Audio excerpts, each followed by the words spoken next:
தமிழ் உறவுகளுக்கு வணக்கம். பத்திரிகையாளர் சந்திப்பையே சந்திக்கல, ஊடகங்களை சந்திக்க விஜய் பயப்படுறாரு.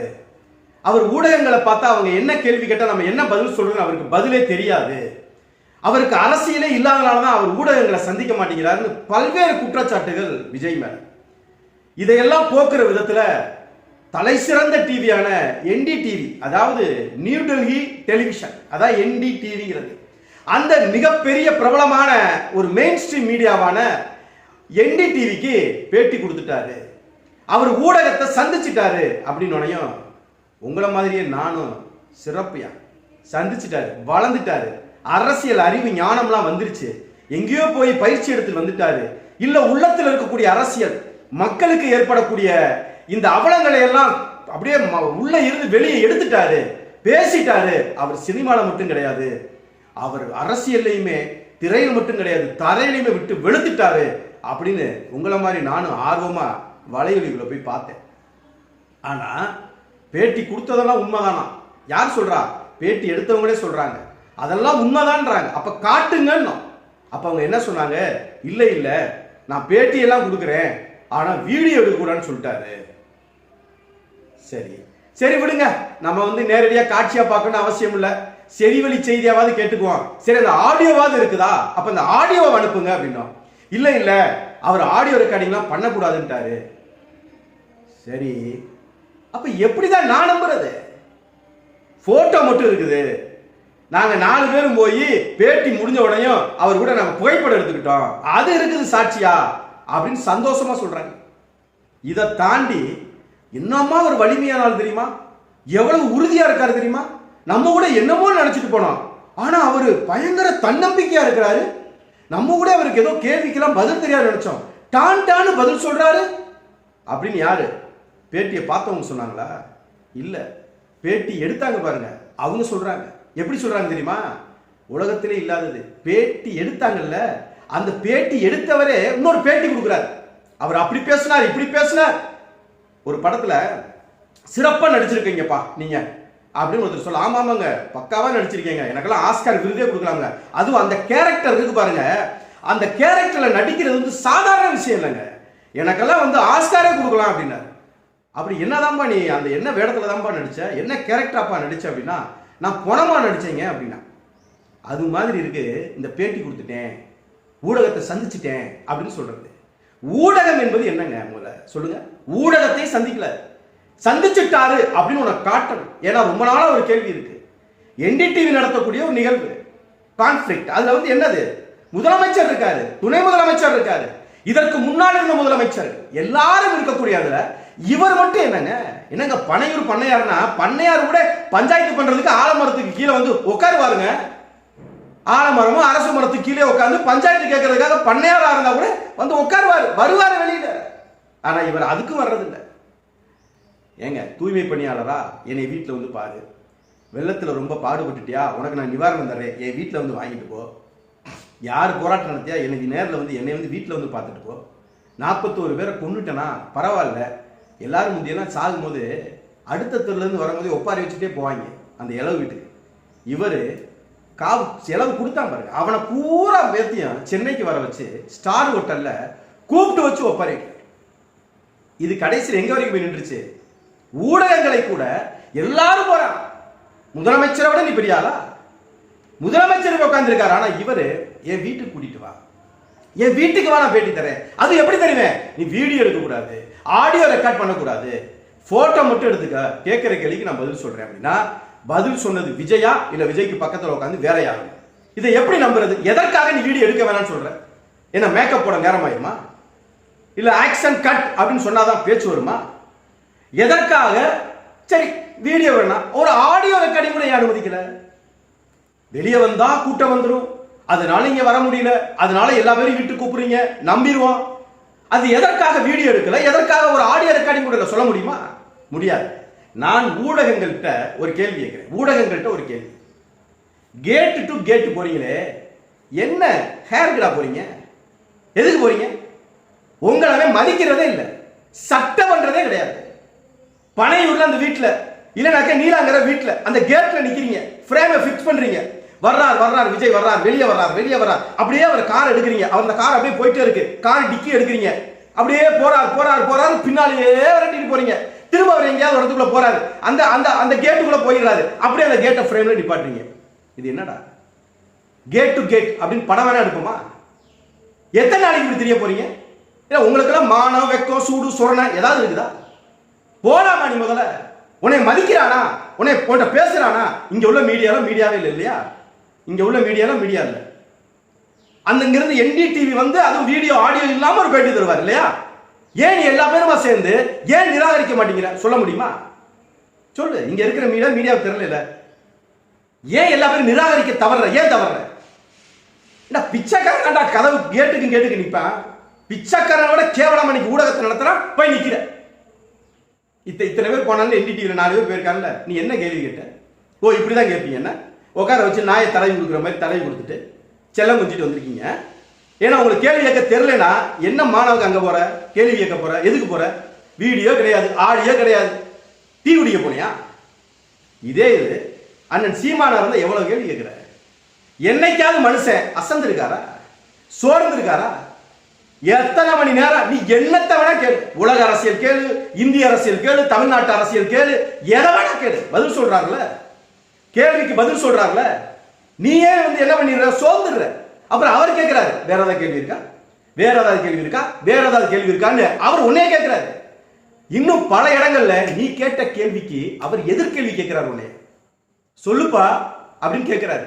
தேதி நேரம் அந்த டேட்டா என்ன முழுமையா அடிக்கிறாரு. ஆனா அவரை நீ என்ன பண்ணுவ? சீண்டுவ, கோவப்படுத்துவ, அதை கொண்டு காமிச்சு உன் தொலைக்காட்சியோ டிஆர்பியோ ஏத்தணும். இந்த வேலையை பார்ப்ப இல்லையா? விஜயகாந்த் அப்படிதானே பண்ணீங்க, விஜயகாந்த் அதானே பண்ணீங்க. ஆனா இன்னைக்கு ஒருத்தன் பேட்டியே கொடுக்க மாட்டான், பத்திரிகையாளரே சந்திக்க மாட்டான், ஆனா பேசாம இருப்பீங்க இல்லையா? உடனே போறான், பேட்டி கொடுத்துட்டாரு என்டிடிவிக்கு விஜய் ஊடக சந்திப்பு. என்ன சந்திப்பு? கடைசியில பார்த்தா பேட்டி எடுத்தவனே பேட்டி கொடுக்குறான். என்ன கொடுக்குறான் தெரியுமா? கரூர் சம்பவம் குறித்து மௌனம் கலைந்தார் விஜய். என்னப்பா கலைஞ்சாரு அப்படின்னு கேட்டா, அவர் வந்து அவருக்கு மிகப்பெரிய பாதிப்பை ஏற்படுத்திச்சாரு. ஏண்டா அப்புறம் எங்களுக்கெல்லாம் சந்தோஷமா இருந்துச்சு? இந்த 41 குடும்பத்துக்கு என்ன மகிழ்ச்சியா இருந்துச்சா? யாருக்கு தாண்டா அது துக்கமா இருக்காது? ஒரே இடத்துல 5 நிமிஷத்துல 41 பேர் செத்தே போனாண்டா, 41 உயிர் போயிருச்சுடா. மௌனம் கலைஞ்சாரா? என்ன மௌனம் கலைஞ்சு என்ன சொன்னாரு சொல்லு. என்ன சொன்னாரு? நான் செஞ்சது தப்பு மன்னிச்சுக்கோங்கன்னாரா? இல்ல செந்தில் பாலாஜி தான் செஞ்சாரு, நான் உறுதியா இருக்கேன், என்கிட்ட சாட்சியங்கள் இருக்கு அப்படின்னு சொன்னாரா? இல்ல ஆளுகிற தரப்பு இல்ல காவல்துறை தான் இதுக்கு பொறுப்பு அப்படின்னு சொன்னாரா? மௌனம் கலைஞ்சாருன்னா எந்த மௌனம் கலைஞ்சாரு? மௌனம் கலைஞ்சாருன்னா பேசணும்யா. பேசுனது நீ வீடியோவோ ஆடியோவோ ரெக்கார்ட் பண்ணிருக்கணும். மௌனம் கலைந்தார், மௌனம் கலைந்தார் சொல்றது யாரு? பேட்டி எடுத்தவனே சொல்றான். இது மாதிரி ஒரு கேவலம் உலகத்துல இருக்குமாடா? பேட்டி எடுத்துட்டு ஒருத்தனை பேட்டி எடுத்தவனே வந்து நாங்க இதெல்லாம் பேசணும்னு ஒரு பேட்டி கொடுக்குறேன். அதுல உடனே உங்களுக்கு என்னதான் கொள்கை அப்படின்னு கேட்டாங்களா? மக்கள் நலன்தான் கொள்கை அப்படின்னு என்ன தெளிவா சொன்னார் தெரியுமா அப்படிங்கிறாங்க. எல்லாருமே மக்கள் நலன் தான், அப்புறம் மக்களுக்கு தீமை விளைவிக்க ஒரு கட்சி வருமா? திமுக, அதிமுக, தேமுதிக, மறுமலர்ச்சி திராவிட முன்னேற்ற கழகம், எந்த கட்சியும் நடத்த கம்யூனிஸ்ட், விடுதலை சிறுத்தைகள், யாரா இருந்தா நாம் தமிழர் உட்பட என்ன சொல்றோம்? மக்கள் நலன் தான் கொள்கை. ஆனால் என்ன கொள்கை? மொட்டையா சொல்றது மக்கள் நலன். ஏன்னா இல்ல இருந்தா தானே வரும், சட்டியில இருந்தா தானே அகப்பேல வரும். இல்ல அதெல்லாம் இல்ல. இப்ப எல்லா கட்சியும் அதான் சொல்ல போகுது. ஏங்க தன்னார்வ தொண்டா இருக்கக்கூடிய லயன்ஸ் கிளப், ரோட்டரி கிளப் கூட மக்கள் நலன் தான் கொள்கைன்னு தான் சொல்லுது. எத்தனையோ என்ஜிஓ இருக்குது, அது என்ன சொல்லுது? மக்கள் நலன் தான் சொல்லுது. நீ ஒரு அரசியல், அது மாற்று அரசியல் சொல்லி வர்ற நீ, இத்தனை பேர் சரியில்லைன்னு சொல்ல வர நீ உன் கொள்கையை சொல்லணும். உனக்கும் தெரியல, ஒரு ரசிக குஞ்சுகளுக்கும் தெரியல, எவனுக்கும் தெரியல கொள்கைனா என்ன, கொள்கை தலைவனே அவன் தெரியல. இதுல அடுத்த கேள்வி கேட்டாங்களா? அவங்க கேட்டாங்கன்னு தான் பேச முடியும். கேட்டதை நான் பார்த்தேனோ அதுக்கு பதில் அவர் சொன்னார்னோ அப்படின்னு பேச முடியாது. இன்னொரு கேள்வி கேட்டாங்களாம். என்ன கேட்டாங்கன்னா, நீங்க ரைட்டா லெப்டா, அதாவது வலதுசாரி அரசியலா இடதுசாரி அரசியலா அப்படின்றதுக்கு உடனே அவர் பதில் சொன்னாராம், நான் ரைட்டும் கிடையாது லெப்டும் கிடையாது, நான் சென்டரும் கிடையாது அப்படின்ட்டா. அண்ணன் சொன்னார்ல, ஒண்ணு வலது பக்கம் நில்லு இல்ல இடது பக்கம் நில்லு, நடுவு நிக்காதா அடிபச்சு செத்து போய் சொன்னார்ல. இப்ப அவர் என்ன சொல்லியிருக்காருன்னா, நான் நடுவுலையும் கிடையாதுன்ட்டார். யோ அப்ப மேலையா இல்ல கீழையா? அப்பா டவுனா? ரைட் கிடையாது லெப்ட் கிடையாது சென்டரும் கிடையாது, அப்ப டவுனா அப்பா? இதெல்லாம் நம்மளே தெரிஞ்சுக்க வேண்டியதான். அடுத்து ஒரு சிறப்பான கேள்வி கேட்டிருக்காங்க, நீங்க கிங் மேக்கரா அப்படின்னு இருக்காங்க. அதுக்கு அவர் அடிச்சாராம் பதில், அவங்களே எதிர்பார்க்கலையா. யாரு பேட்டி எடுத்தவரே பேட்டி கொடுக்குறாரு, அவரே எதிர்பார்க்கலையா. நான் கிங் மேக்கர் ஆகிறதுக்கு வரல, நான் கிங் ஆகிறதுக்கு வரேன் அப்படின்னாராம். இதெல்லாம் நம்புற மாதிரியா இருக்கு, இதெல்லாம் நம்புற மாதிரியா இருக்கு. கடைசியில ஒரு விஷயங்க, நான் நாம் தமிழர் கட்சியினுடைய பொதுக்குழு கூட்டத்தில் பேசும்போது ஒன்று சொன்னேன். அதில் என்ன சொன்னேன் அப்படின்னா, எம்ஜிஆர் ஜெயலலிதா எல்லாரும் உள்ள வந்துட்டாங்க. பெரியார், அண்ணாதுரை, எம்ஜிஆர், ஜெயலலிதா எல்லாரும் உள்ள வந்துட்டாங்க. கண்டிப்பா பாரு, நீ வேணா பாரு, கருணாநிதி உள்ள வருவார்னு நான் 27ஆம் தேதி பேசுறேன், டிசம்பர் 27ஆம் தேதி. அதை கேளுங்க.